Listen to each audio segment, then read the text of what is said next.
أعوذ بالله من الشيطان الرجيم قل إن كنتم تحبون الله فاتبعوني يحببكم الله ويغفر لكم ذنوبكم والله غفور رحيم. Baik, Alhamdulillah. Jadi pada hari ini kita akan sambung lagi pelajaran pendidikan Islam, iaitu bahagian sirah, iaitu Nabi Muhammad sallallahu alaihi wasallam, pemimpin agung. Ayat Al-Quran yang saya bacakan tadi bermaksud, katakanlah wahai Muhammad, jika benar kamu mengasihi Allah, maka ikutilah daku. Nescaya Allah mengasihi kamu serta mengampunkan dosa-dosa kamu, dan ingatlah Allah Maha Pengampun lagi Maha Mengasihani. Baik, jadi tajuk kita pada hari ini akan membicarakan tentang kepribadian Rasulullah sallallahu alaihi wasallam sebagai pemimpin kepada kita semua. Baik, di sini ada sedikit seperti sajak mungkin. Rasulullah dalam mengenangmu, kami susuri lembaran sirahmu, menyeru manusia menyembah yang esa, membawa Al-Quran sebagai panduan. Wahai Rasulullah, kau pemimpin agung, menjadi ikutan dan contoh teladan.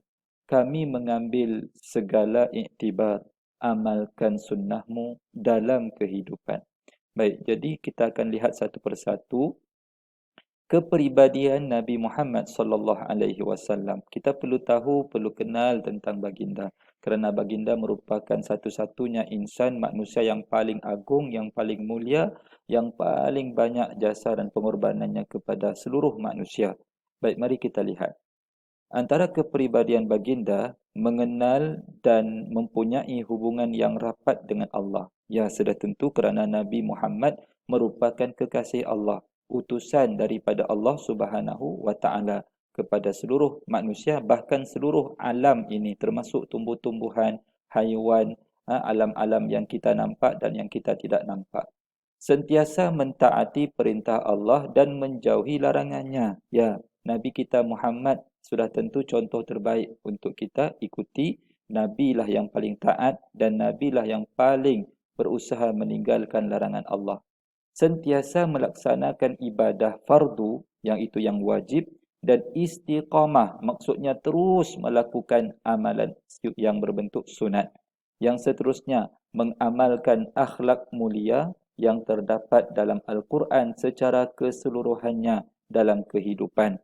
Yang seterusnya, sabar dan tabah menghadapi ujian dan cabaran. Ya, Nabi kita Muhammad sallallahu alaihi wasallam adalah manusia yang paling banyak sekali ujian dan cabaran. Kehilangan orang tersayang, kehilangan harta benda, pernah diejek, pernah dihina dan sebagainya. Sangat menyayangi dan mengasihi umatnya, iaitu kita semua. Yang seterusnya, Nabi Muhammad sallallahu alaihi wasallam bersama-sama keluarga dan sahabat. Apakah pribadinya? Anak yang soleh dan selalu mendoakan kedua ibu bapa, itu sudah tentu. Sentiasa menghormati dan menjaga hubungan silaturrahim, mengasihi isteri dan anak-anak serta sentiasa membantu dalam urusan rumah tangga. Bapa yang bertanggungjawab dan sentiasa mendidik anak dengan kasih sayang. Datuk yang penyayang dan sabar melayani cucu. Memanggil sahabat dengan gelaran yang baik. Dengar tu? Dan meluangkan masa bersama-sama keluarga dan sahabat dengan perkara yang berfaedah. Baik, yang seterusnya kita lihat pula Nabi Muhammad sallallahu alaihi wasallam bersama-sama masyarakat. Yang pertama, baginda menghormati dan mengasihi orang tua dan kanak-kanak. Tidak kira dia orang Islam ataupun bukan Islam, Nabi hormat semuanya. Nabi sayang semuanya. Sentiasa membantu mereka yang memerlukan. Sering menziarahi orang sakit, bercakap dengan sopan, jelas dan tidak terlalu kuat suaranya. Maknanya Nabi bercakap dengan lemah lembut. Nabi pernah menziarahi seorang bukan Islam yang sakit di rumahnya. Hasil daripada Nabi ziarahnya, maka orang yang bukan Islam itu telah memeluk Islam. Itu dia. Yang seterusnya, sentiasa menahan marah dan memaafkan orang lain. Dan yang seterusnya, sentiasa membalas sesuatu perkara dengan lebih baik. Dan seorang yang sangat dermawan. Ya, Nabi, dia sentiasa membantu orang dengan apa yang perlu dibantunya. Baik, seterusnya, Nabi Muhammad SAW sebagai pemimpin negara menjadikan wahyu Allah sebagai asas pemerintahan, mengadakan syura. Apa itu syura? Mesyuarat sebelum memutuskan sesuatu. Walaupun Nabi kita, beliau seorang yang bijaksana, akan tetapi Nabi masih lagi mengajak rakan-rakannya, sahabatnya untuk bermesyuarat.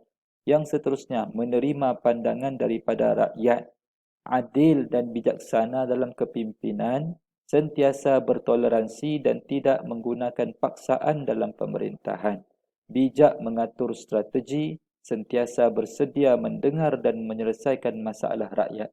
Sebab itu orang-orang yang hidup di bawah pemerintahan Rasulullah sallallahu alaihi wasallam, sama ada dia Islam ataupun bukan Islam, mereka sentiasa hidup dalam keadaan sejahtera. Baik, kita lihat satu contoh cerita di sini. Pada suatu hari Nabi Muhammad SAW mendapat berita tentang kaum musyrikin Makkah dan golongan Yahudi sedang membuat persediaan menyerang negara Madinah. Madinah ini tempat tinggal Nabi dan juga orang-orang Islam. Nabi Muhammad SAW selaku ketua negara bersegera mengadakan mesyuarat bagi membincangkan strategi mempertahankan Madinah daripada serangan musuh yang sangat ramai. Ya, Nabi buat mesyuarat bersama dengan sahabat-sahabatnya. Dalam mesyuarat tersebut, Salman Al-Farisi, seorang sahabat Nabi, telah mencadangkan agar dibina parit, iaitu longkang besar yang dalam dan besar di sekeliling negara Madinah. Cadangan Salman Al-Farisi diterima baik oleh Nabi Muhammad SAW. Inilah hasil daripada mesyuarat itu. Nabi dengar pandangan-pandangan daripada kawan-kawannya. Walaupun cadangan itu daripada seorang rakyat biasa, nampak. Kemudian Nabi Muhammad SAW bersama-sama penduduk Madinah memulakan proses penggalian parit. Proses penggalian menjadi lebih lancar dan mudah apabila mereka bersemangat setelah melihat kesungguhan Nabi Muhammad SAW menggali parit bersama-sama. Lihat bagaimana Nabi juga turut sama berusaha untuk membina parit tadi.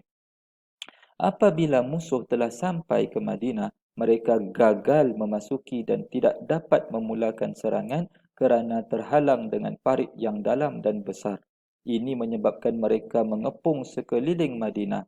Akibatnya, penduduk Madinah kekurangan makanan. Sebahagian golongan Yahudi Bani Quraizah mula berpihak kepada musuh. Keadaan ini menegangkan lagi situasi di Madinah.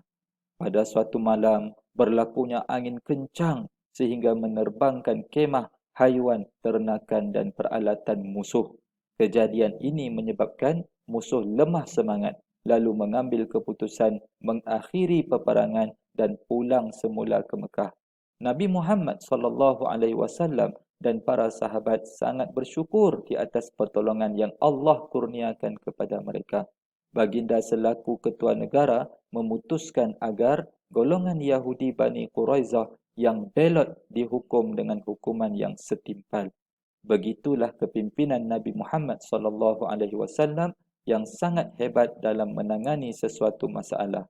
Baginda sangat bijak mengatur dan melaksanakan strategi, berbincang sebelum membuat sesuatu keputusan dan tegas serta adil dalam memberikan hukuman. Baik, itu ceritanya, dan banyak lagi kisah-kisah menarik tentang kepribadian Rasulullah sallallahu alaihi wasallam. Kita lihat yang terakhir di sini, apakah iktibar pengajaran daripada apa yang kita belajar pada hari ini. Yang pertama, kita hendaklah sentiasa mentaati perintah Allah dan menjauhi larangannya dan meningkatkan amalan kebaikan dalam kehidupan sebagaimana yang dilakukan oleh Nabi Muhammad sallallahu alaihi wasallam. Yang kedua, cara hidup Nabi Muhammad SAW merupakan model terbaik kehidupan yang diredai Allah untuk kita contohi. Yang ketiga, pemimpin hendaklah mengutamakan kebajikan dan kesejahteraan orang yang dipimpin. Yang keempat, mengambil kira pandangan rakyat Yang kelima, tegas dan adil dalam menangani sesuatu masalah. Yang keakhir sekali, mencontohi akhlak dan kepimpinan Nabi Muhammad sallallahu alaihi wasallam dalam semua aspek kehidupan kita. Jadi, marilah sama-sama kita berusaha mengenali Rasulullah sallallahu alaihi wasallam dan sama-sama kita berusaha untuk mencontohi baginda. Mudah-mudahan kita berjaya di dunia dan di akhirat.